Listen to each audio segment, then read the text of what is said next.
I believe we're live. Thank you for joining. Thank you very much. It's good to be here. It's good to have you here. Today's show is going to be kind of interesting. It's going to be kind of funny because I've been talking about this show coming up, about putting together your music song list and renting skis for the first time, which seems like a really funny subject, I'm sure, to some people, because they're like, I already have my stuff, so I don't need to know about that. Oh, I got a couple surprises for you. Wait till the end and I'll share those with you as far as some ski secrets. Real quick here, I want to ask you to do me a favor. Can you hit the like button, subscribe, hit the bell, and then comment if you have the inkling or not. If you don't want to, then don't. I mean, honestly, it's just one of those things where, like, it helps the show. So if you're trying to hurt the show, don't do anything. Just hang out. But if you could help the show, those are the things you can do to help the show. So I appreciate that. Let's talk real quick about some song lists, because at the end of the show, I'm going to reveal a song list that is pretty chill, pretty unique, very ski culture, and has 5 songs that I don't think anybody knows about. So before we go any further, I just want to say thank you for your support. Thank you for listening. We've had a tremendous response. I've been getting some messages asking me all kinds of questions, so we're going to identify some of those questions with some answers. And I just wanted to mention that we are now on Spotify, Anchor, Breaker, Google Podcasts, Pocket Cast, and Radio Public. So you can catch the podcasts on those feeds, or you can go to YouTube and watch the video. And like I said, subscribe, like, comment. Subscribe, like, comment. Subscribe, like, comment. Alright.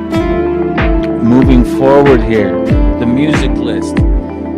So this is an interesting thing because I know that you're sitting there looking at old Frank Diddy and thinking, man, you're like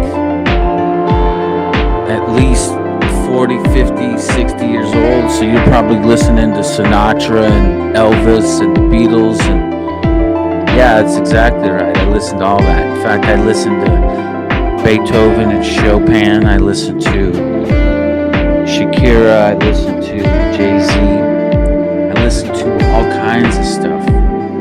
But when you're rocking it on the ski slopes, a lot of times you can mix music. I had a guy that was standing in line that was about the coolest cat. He had on this helmet, and he had the music playing, and he was listening to like the Beach Boys. And I was just like, this is the craziest thing. This guy was probably 16 years old, and he was rocking to the Beach Boys. But that's ski culture for you. Like, people are just go up there and they're like, they want to be free, they want to do what they want to do, and this is why you want to be involved with this sport. I think this sport is so fantastic and it's so amazing. And I want to also say something. I want to thank my parents and anybody that skis. If you weren't first self-indulgent and said, hey, I'm going to do this, and then went out and did it, if you had your parents push you into it, force you into it, if you had to beg your parents and then they finally let you, or whatever, however your parents were involved with this, that's usually the gateway to making something happen on the hill. Because if you can't get up there, if you can't afford the equipment, if you don't have that kind of support, then this sport dies. What I mean is in your house, because it's expensive. I was just sitting here looking, for example, let's bring up a couple of resorts here now that we're talking about it. So I just want to say thank you to my mom and dad for supporting me getting involved with skiing, and then once I was involved with it, keeping me interested, going on ski trips, taking advantage of good snow when it was coming around, encouraging me to be involved with the sport. If you have parents that helped you get into the sport, you gotta just tell them thanks a million. And I know mine were always real supportive of me doing a lot of things. I was always real fortunate because I had such great parents, and they were positive influences, and they were also good examples. Because like when we were taking lessons, my dad, who had never skied, took lessons with us, and they were private lessons, but it was the area that we were skiing in was only big enough on an indoor. It was indoor. It was only big enough for 2 or 3 people to learn how to ski. So it was kind of cool. And then he got on the hill, and my little brother and I really accelerated and took off. And he still stayed at a beginner. And what was crazy is every time my dad would get on the ski lift, it didn't matter where I was, or well, it seemed that way, now that I've gotten older, it seemed like every time I heard it, I would hear him hoop and holler and yell. He made such a funny fuss about getting on the ski lift. He would sit there and pretend every time that he was getting on for the first time.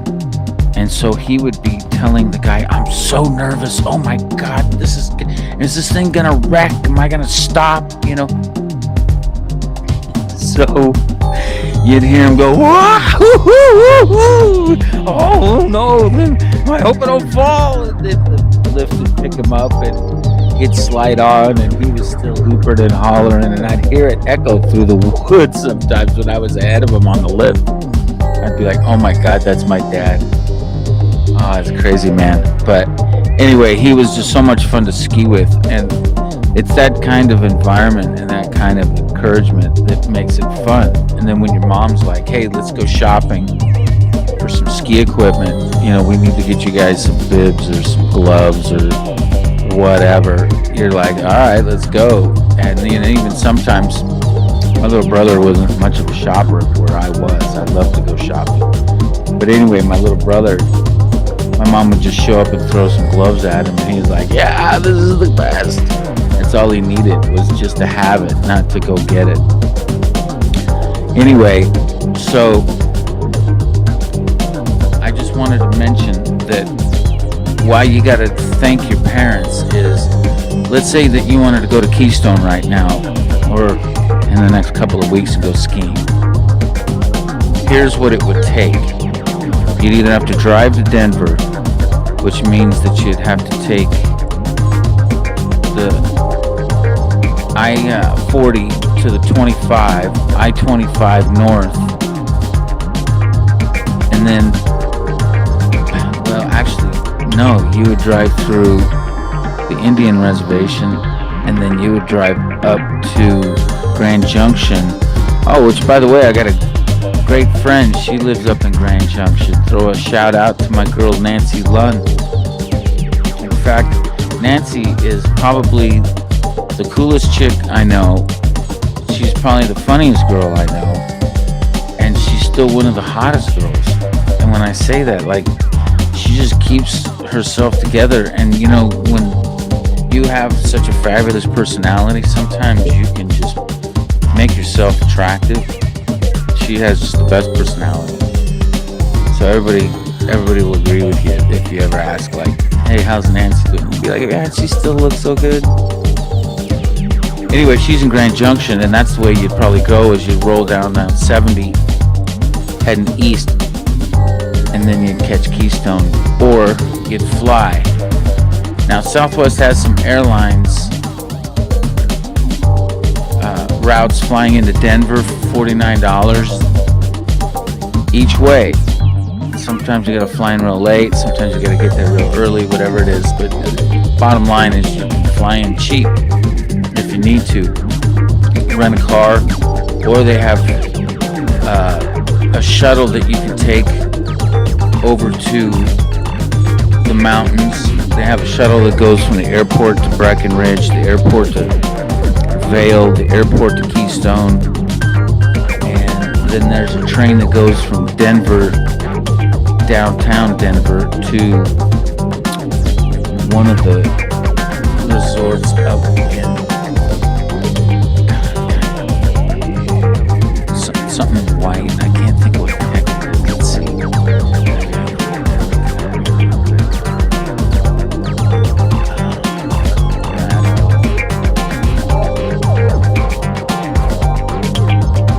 I think this is the coolest thing. You can actually jump on a train, go from Denver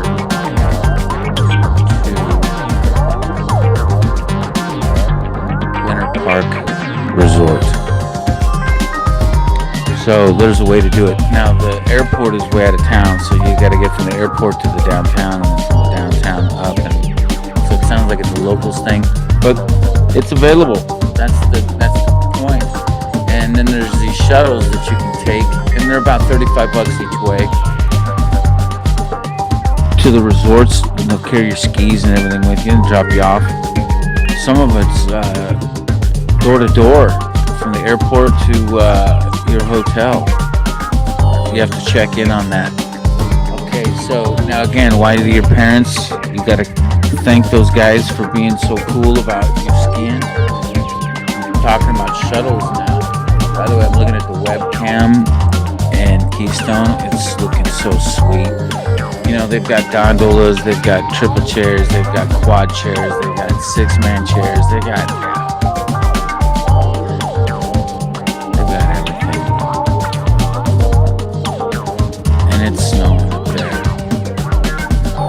So here's the deal. The vertical is 3,128 feet. The base elevation is 9,280 feet. The summit is 12,408 feet. Did you just hear what I said? You go to 12,408 feet and you dump off the lift. It's nuts. There's 20 lifts on the mountain. Annual snowfall over the last 34 years is somewhere between 235 inches and about 300 plus. Number of trails. Now, see, you sit here and say, well, wait a minute. How about those Utah resorts? They get like 500, and that's true. But it's always so cold up there, the snow just doesn't melt. So, this 200 to 300 inches is all it needs. Has 128 trails. The longest run is 3.5 miles. And man, I'd love to ski that. I don't think I did when I was there, but okay. Skiable area is 3,148 acres. Snowmaking is 662 acres. That's incredible. Has 12% of the mountain is easy, 39% of it's more difficult, and then 49% of it's most difficult. So Keystone is a skier's mountain, but it's real family friendly. The lake's freeze over that's right near there, and you can go play hockey on it or ice skate on it. You can rent skates, that kind of thing. Lift tickets, if you buy one for this weekend coming up, it's $137. So that's what it takes to ski, and that's why you have to thank somebody in your family for the participation. Now, if you don't ski and you want to learn how to ski, to the right place, because I can help you with this. In fact, I can make it fun. And that's what's kind of cool about what I'm talking about, is that when you think of the lake and the ski resort, there's two things that happen at both places that it's almost identical. They happen in a different fashion, a different form, but at the lake, you'll see couples trying to direct each other to back the boat into the water, and they'll be yelling at each other and turn left and turn right, in the way that the boat ends almost backwards to get the boat to turn properly. So when she's saying turn right, you're turning right, and you should be turning left. And anyway, it's just a big mess. Same thing happens when friends or family, especially loved ones or boyfriends, girlfriends, try to teach the other one how to ski. It's a nightmare. I mean, it's crazy. Okay, so here, let me help you avoid some issues.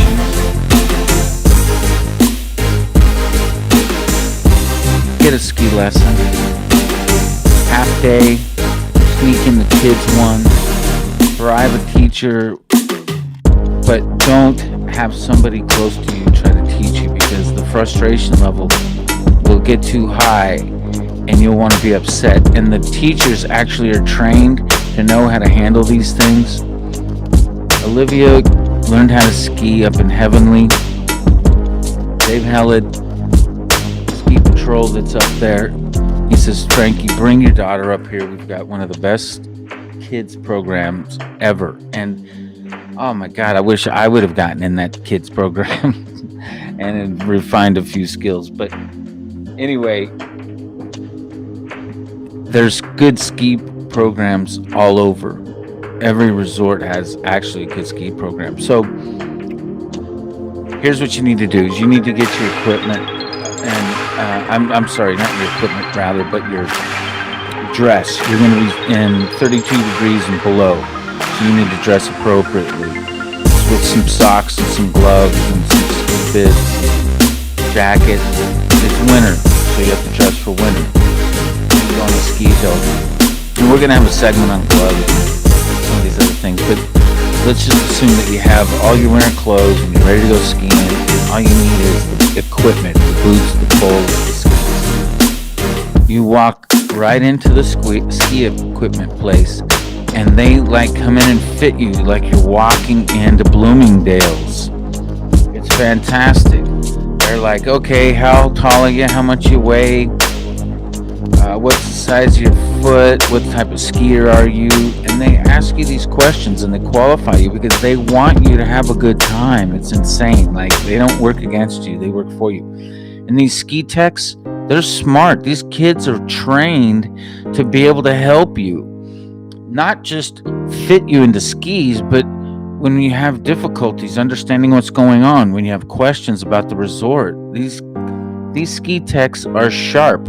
And I mean, I've had ski techs wax my skis, sharpen my skis. I've rented demos from ski techs. I've had ski techs fix skis with people that I was with. So I've been to ski techs at probably 10, maybe more resorts, but let's say 10.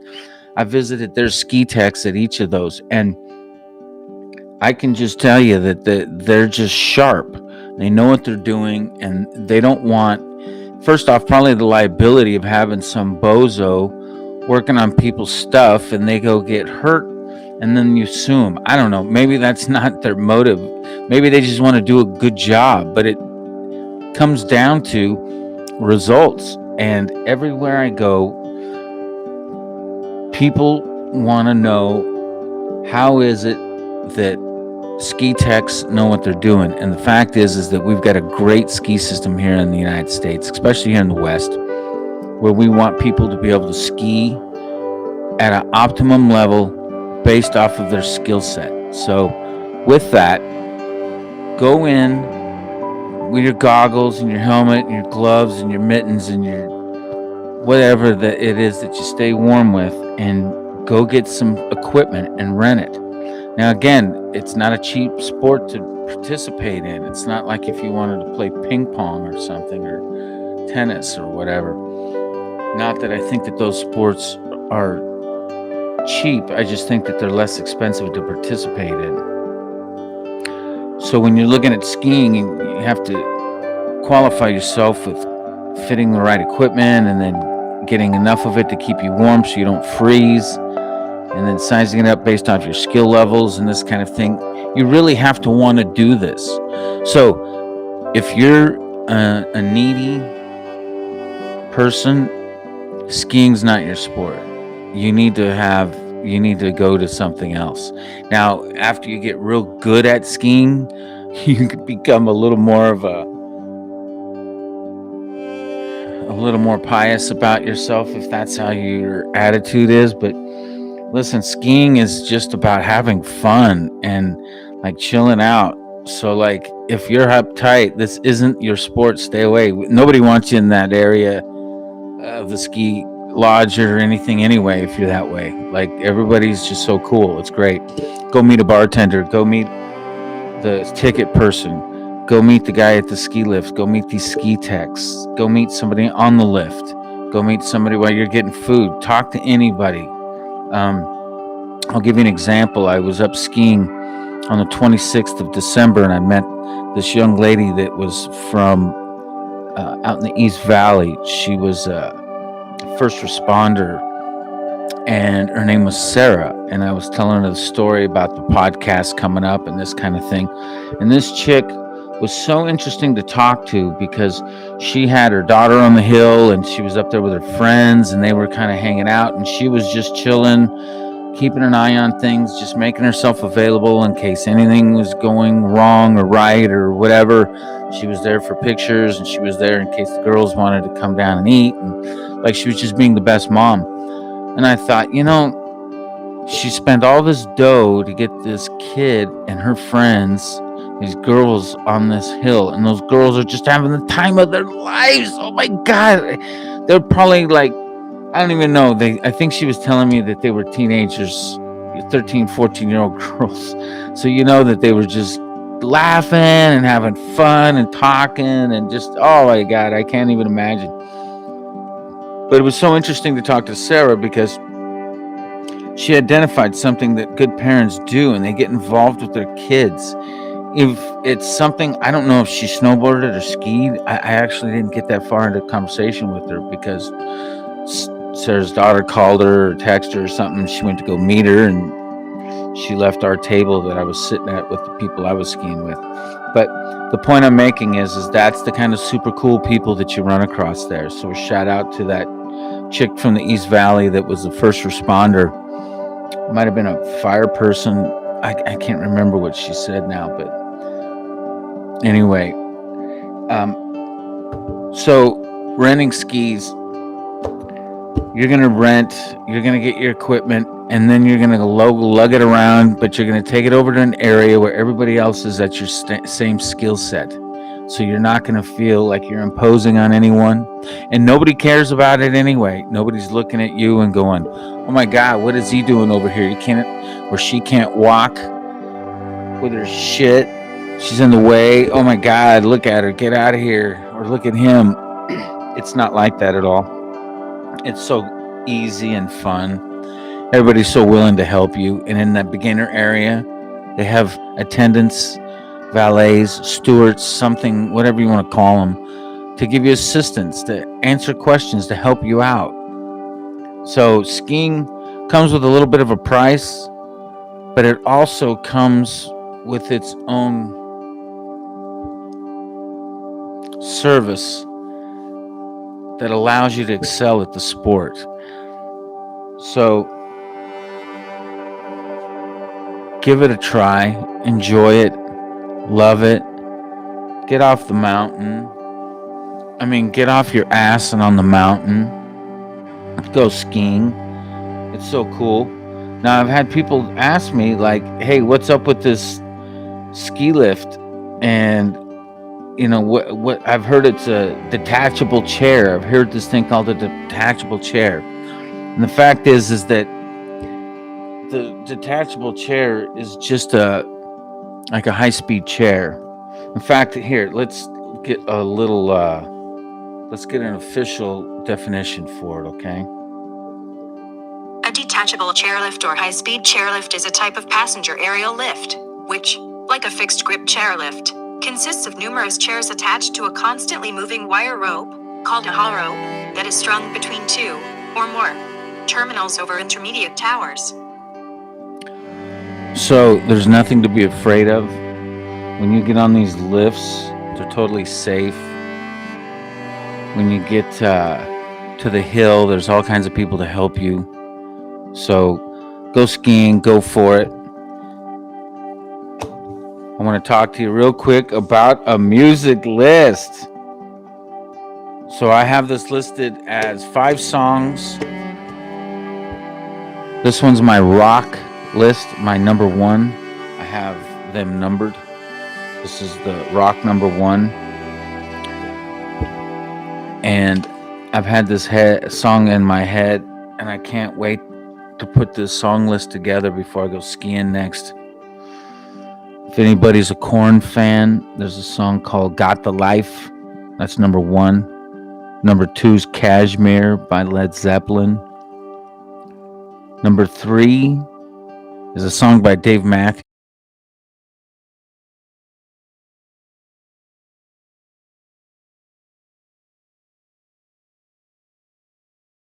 Band, and it's called Number 41. Just, that's it. Hashtag 41 by Dave Matthews Band. My number 4 song is by White Stripes, Seven Nation Army. So can you imagine these songs when you're on the hill and you're just shredding and they're just playing loud in your helmet or in your iPods or whatever?